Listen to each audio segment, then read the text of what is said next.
અમદાવાદમાં એએમટીએસ અને બીઆરટીએસ માટે હવે એક જ ટિકિટ નીકળશે। અમદાવાદમાં સિંગલ વિન્ડો ટિકિટ સિસ્ટમ લાગુ થશે।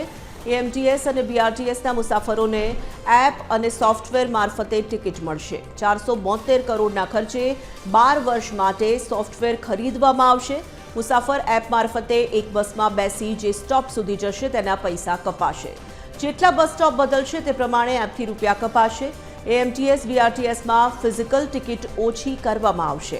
એએમટીએસ બીઆરટીએસમાં મેનપાવર ઓછો થશે। અગાઉ જનમિત્ર કાર્ડ પાછળ કરોડોનો ખર્ચ કરવામાં આવ્યો હતો।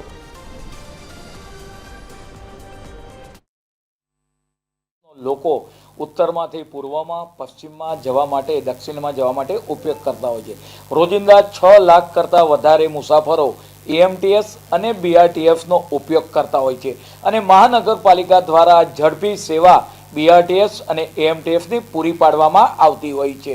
મહાનગરપાલિકા દ્વારા આજની સ્ટેન્ડિંગ કમિટીમાં એક સિમલેસ ટિકિટ કે બંનેની વન મોબિલિટી કે બે બીઆરટીએસ અને એએમટીએસ એક જ આપણે વાત કરીએ કે ટિકિટની અંદર મુસાફરી કરી શકે સિંગલ મોબિલિટી સિસ્ટમ માટેનું જે ટેન્ડર હતું એને મંજૂર કરવામાં આવ્યું છે। પરિણામે કોઈ પણ વ્યક્તિ સિંગલ ટિકિટ દ્વારા એએમટીએસ અને બીઆરટીએસમાં આપણે મુસાફરી કરી શકશે। પરિણામે તેના સમયનો પણ બચાવ થશે। આમ અમદાવાદ મહાનગરપાલિકા આવનાર સમયગાળા દરમિયાન